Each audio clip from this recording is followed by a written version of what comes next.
Day 3. It's going to be something interesting. Hi and welcome to another episode, and what we've got here is the PiHut Advent Calendar, the 12 projects of Codemas. We're on to day 3. Let's find what it is. Let's find out what it is even. Right. Oh, we seem to have some wires and a tiny breadboard. Oh, and some funny looking things. Buttons with caps on. Little micro switches. Got 3 of them, it looks like. Small breadboard and some wires. How many wires?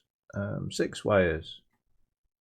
Let's move that out of the way. How much space have we got? Not a lot. Let's move across to the website. Day 3. Bashing buttons. Oh, definitely are buttons then.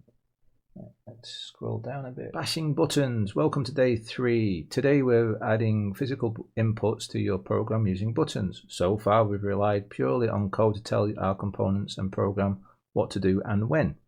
Now we're going to use physical buttons to do that, which will act as triggers in our program to determine what happens. Let's go. And then it tells us we've got a mini breadboard, tall tactile buttons, button caps, and male-to-male jumper wires. Okay, and it says 7, not 6. Can I count? Oh, definitely 7. I can't count, it seems. Right. Today's project. Whoop. Stay still. Today we'll be programming the buttons in your box and inputs in our code. Whilst we can easily use the code to trigger our program to do things, such as counting, components like buttons and switches allow us to physically interact with our project. Most buttons are very simple, but just connecting a circuit together is when the signal to our Raspberry Pi Pico via our chosen GPIO pin. You could do the same by simply touching 2 wires together, but of course buttons make this far more convenient and user-friendly. We're also going to be using the mini breadboard as a little control panel for our project, as we're going to make use of the LED circuit from yesterday. It's a handy part to have in our growing stash of bits, and it'll come in handy from some of our other boxes too. Oh, and the button caps, they're just a nice little extra that makes each click a little bit more satisfying. Clickety click, click, click, clickety click, click, click, click, click, click, click, click, click, click, click, click, click, click. Anyway, construct the circuit. As always, first make sure your Pico is disconnected from your computer. It's disconnected. Now grab your mini breadboard and pop each button into a few holes apart, making sure the legs sit either side of the little channel in the middle. Okay. I'm moving it round this way so that the little peggy bits on the right hand side, just like the bigger one is. Not that it matters, I don't think, but that's what I'm doing. Like our larger breadboard, that central channel disconnects one side from the other which is handy when wiring projects, otherwise all the buttons legs would be connected together, and really don't want that any magic blue smoke. If anyone knows anything about old computers, there's an awful lot of magic blue smoke that gets out and stops them from working. So scroll down a little bit more. That's what it's showing for the buttons, showing the legs going across. So we're going to skip one hole from the left hand side, push that in, pick another one, 3 holes gap we're doing, and then 3 holes again. So a bit of symmetry going on there.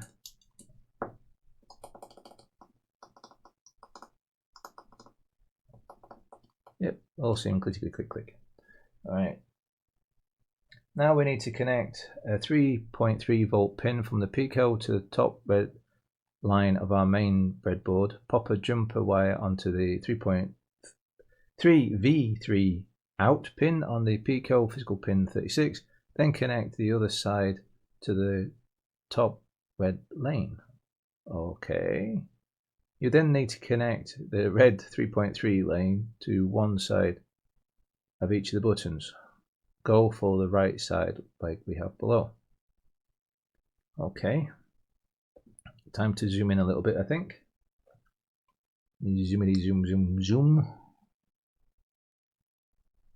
There we go. Right, so let's look at the diagram a bit more. What have we got? So let's mess around and get a wire.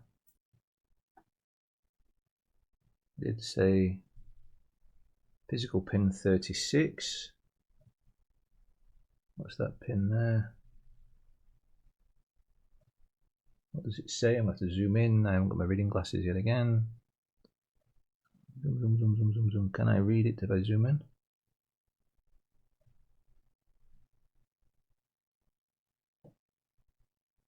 That's pin 39.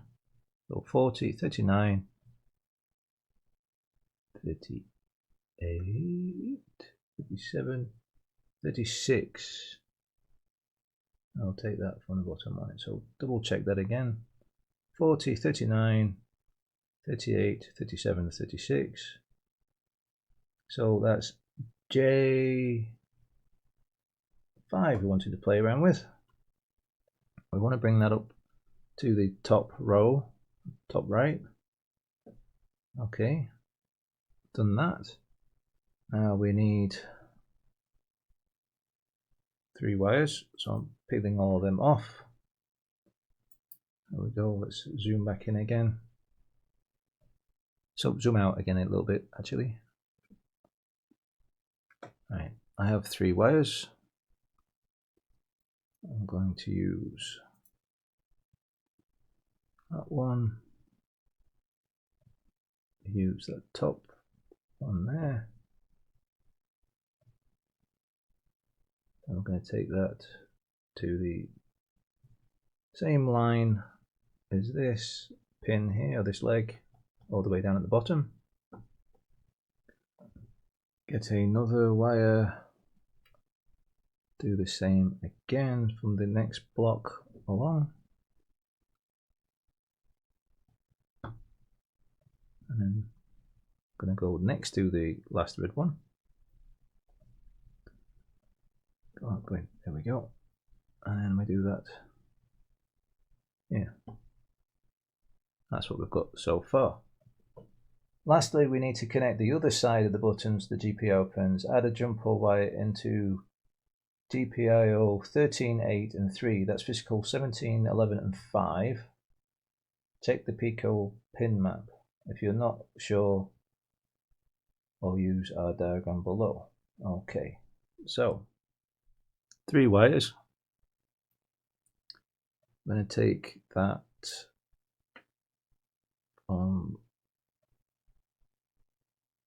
here, just a bit of a rat's nest now, but maybe see just along one. I want that to go to pin 17. Well, since it's the top row, it's quite easy to do. So we need to go in A17. Another wire.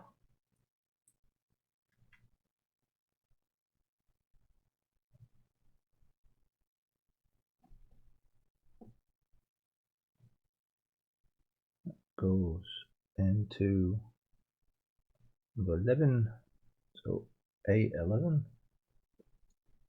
and then the final wire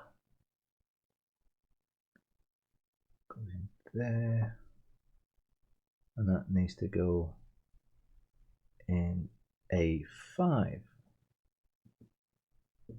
Right, we should have that all wired up correctly now. Oh, lots of wires all over the place. Right. Activity number 1. Button test program. We'll first run a simple test program on one of the buttons. Each button has been wired to a GPIO 13, 8 and 3. So we can set these inputs to trigger some text to print when they're pressed. We'll use a while loop, which we learned yesterday, so that the program keeps watching for the button, press forever with a new function and if statement determine what happens when the button is pressed. If statements, if you've used Microsoft Excel or similar software previously, you'll have already guessed what an if statement do. If statements allow us to give our code different outcomes depending on values, inputs, and many other things, such as if the first button is pressed, light the red LED. If the condition for the statement is met, our program will run the code inside that code block, which is indented underneath. Indentation is important. Again here, the while loop block is indented, but the while loop contains an if statement. We intend yet again for the if statement block of code. Look at the example below to see this in action. If statements can be very powerful, and if there are lots of different and advanced ways to use them. You'll use them lots when making your own code. We'll start with a nice simple example, at first, let's explain something else new in our code. Pull downs. Our code below uses pull downs. You can use this as at the end of each button set up sections as a pin.pull_down. So why do we do this? When we use the button, we're sending 3.3 volts to the GPIO pin set to high. However, we need to make sure that the pin is low in the first place, or our code might not be able to detect the change, and/or it might trigger itself randomly. This is because GPIO pins with no pull down or pull up can be floating between 0 and 3.3 volts. Pulling down the pin to 0 ensures it's always low to start with. Sometimes this is achieved by using physical resistors in a circuit. However, some microcontrollers, such as our Pico, have this functionality built in, and we can simply enable them in our code. Handy. The initial simple code uses just the first button. The code includes our useful inputs and pin setup, then start a while loop. The while loop contains an if statement that looks for high, signal 1, or on in the GPIO 13. If the button is pressed and the signal is sent to the pin, our code will print button 1 pressed. We include a short delay in the loop to give our finger a chance to release the button to avoid the code triggering many times from a single press, known as debouncing. Values of 0.1 or 0.2 seconds usually work well. Copy the example over to Tony to give it a go. Okay, let's do that. First, though, we need to plug in our little Pico. So, plugging it in. That's it. Whoa. Don't move around too much, Pico. Pico! Right. It does remind me of that every time. Right. Oh, it is all twisty, isn't it? But I'll try to hold it in place. So we press stop first to reset the Pico. So the Pico is up and running on the computer. The computer sees it, copy the code, paste it in. And look at the comments. Set up our button name, GPIO pin numbers. We've got used to doing that already. There's that pull down bit it was mentioning. We're on pin number 13. Loop forever. Right, so I'm going to press it. Nothing's happening right now. There's the first button. Button 1 pressed. I can keep clicking it and it keeps printing it. If I do 2 or 3, it doesn't do anything because it's not checking for them. Let's stop it. Multiple button inputs. Let's add our other buttons into the code and change our if statement to make it watch for any other than being pressed. To do this, we add the setup lines for other buttons, then add additional if statements below the original one. Our code will simply check each condition in order. If one of the conditions is met, if a button is pressed, it will run the code for that button and then continue to check the remaining statements, and it will do this forever because we have the while true loop. Okay, so get rid of that old code. You might want to save it though. Copy this, stick that in. Now we're checking for 2 and 3, and it's just doing it forever and ever and ever. And we've set up the pins because that's what we know where we plugged them all in. Run. So now 1, 2, and 3. So we can do two at the same time.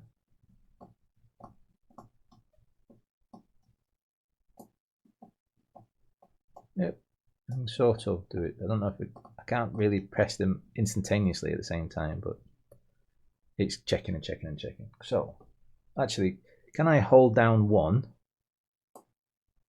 1, 1, 1, 1, 1, 1, 1, 1, and then press 3? I can. So, see, we can, even though 1's being held down and repeating, because that's what it's doing, it's keeping repeating, I can still throw 1 in for the 2 and 3, and vice versa. Okay, let's stop that. Multiple buttons with elif and else.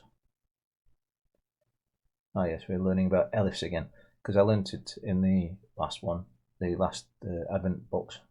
We'll learn it here. Okay, what if we wanted to do something more advanced with our buttons? Maybe we want to ignore buttons 2 and 3 if button 1 is pressed. Ah, you see, they're thinking ahead. Do we want something else to happen if none of the buttons are pressed?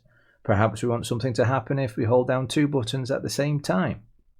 We can do many of these things and more by using an if statement with additional statements, elif and else.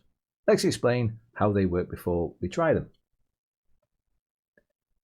The elif statement is a short for else if. If your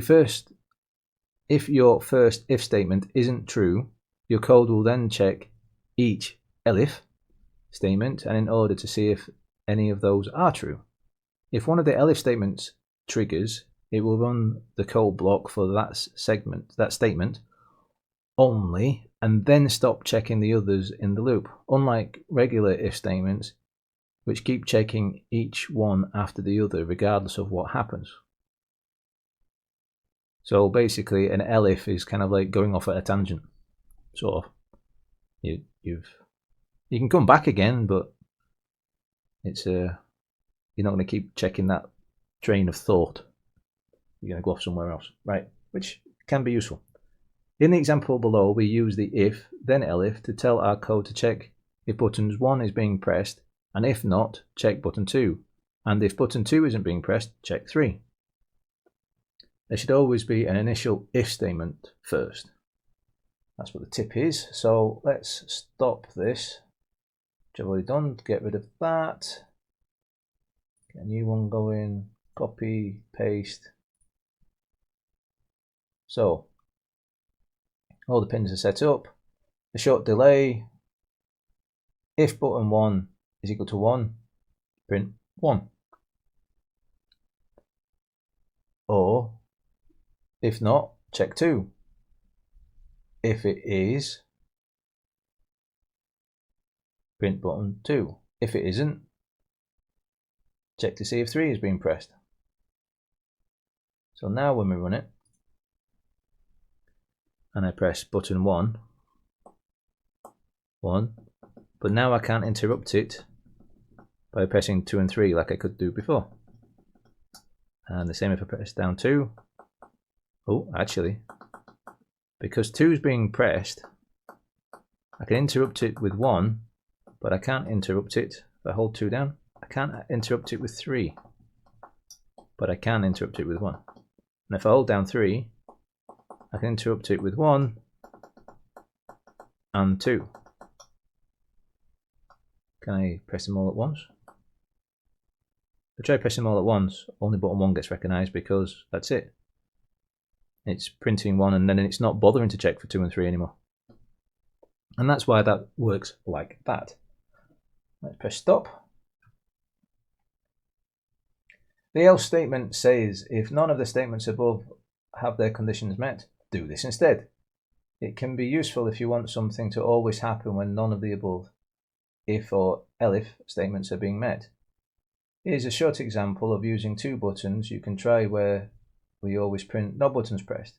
If none of the buttons are being pressed, the commentary shows you where the else statement is being used. Commentary shows you where the else statement is used. Could be useful if I could read. I'm sure plenty of people are saying that by now anyway, but let's get on with it. So it's already explained on what it's doing. Let's see what actually happens. So no button's being pressed. No button presses. But then if I press 2, 2 is being pressed. Oh.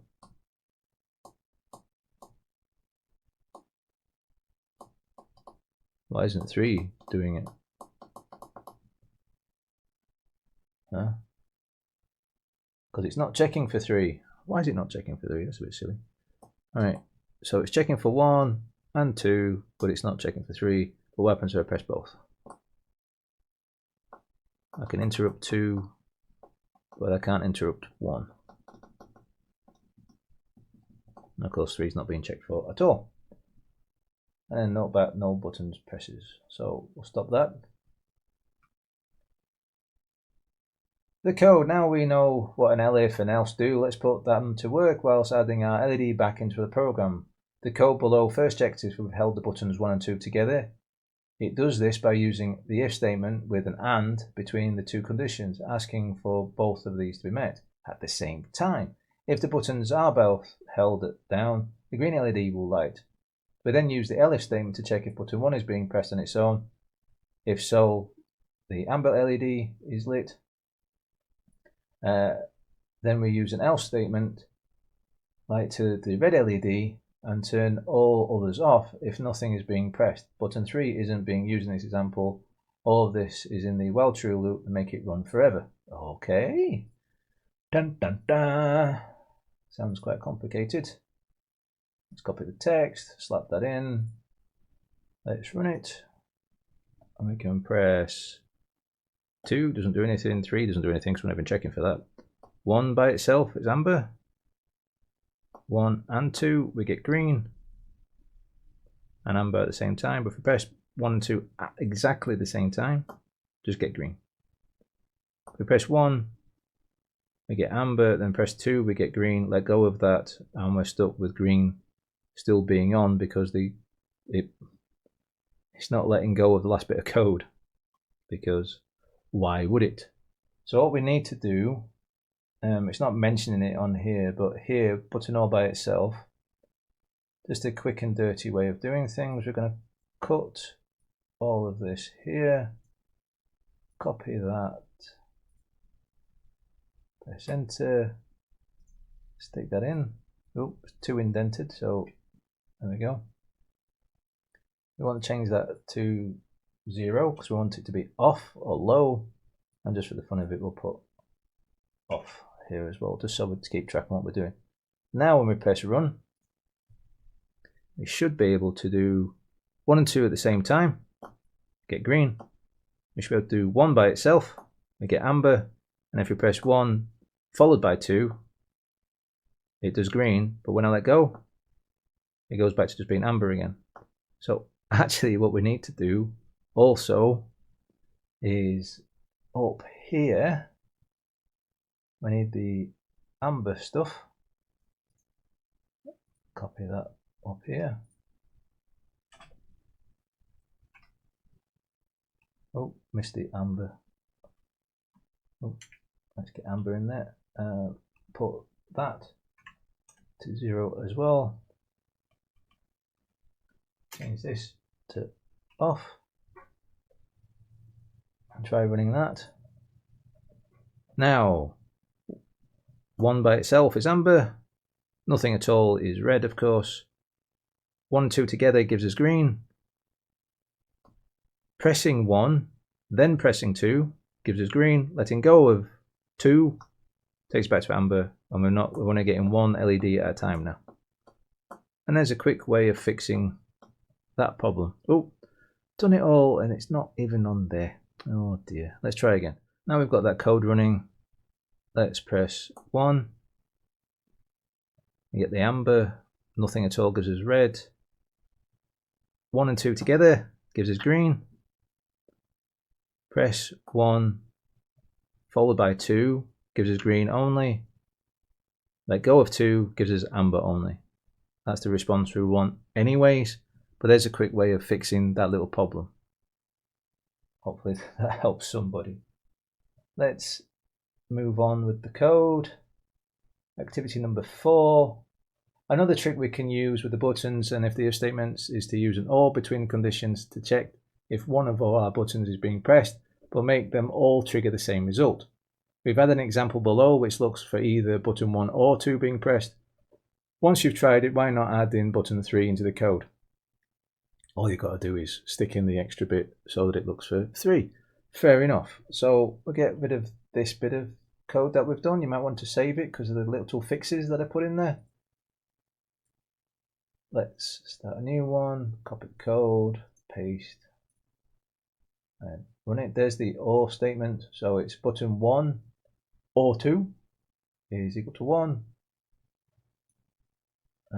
So it's only checking to see if they've been done. So we press play. So 1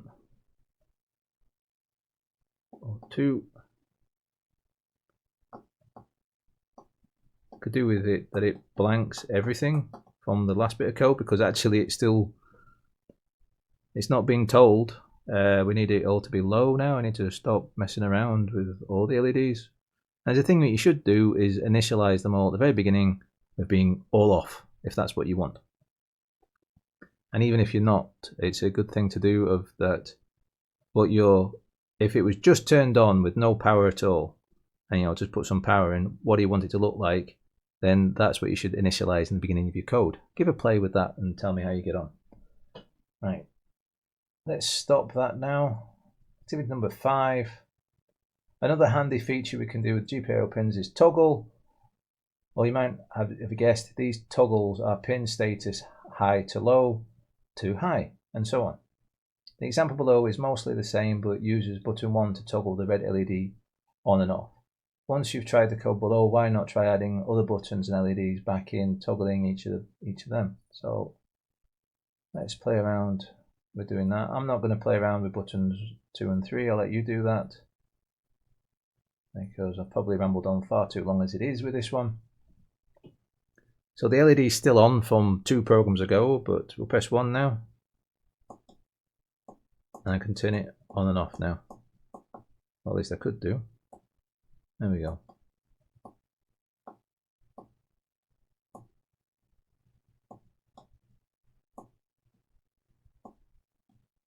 Good. Let's stop that. Day 3 complete. Woohoo! So basically, lots of bits and pieces are messing around with some code. Spaghetti rat's nest of wires. 3 dinky little buttons playing around. Make sure your wiring's correct for today, so that the wires are done up and everything. Might be a little bit of a mistake that you might need to pick up on. Haha, you've had to have watched this far to figure out that one. But in the meantime, go down to the description, check out the links for Patreon and my Discord channel. Don't forget to hit the like button, the subscribe button, and the notification bell so you know when the next episode's coming out. But as always, happy gaming.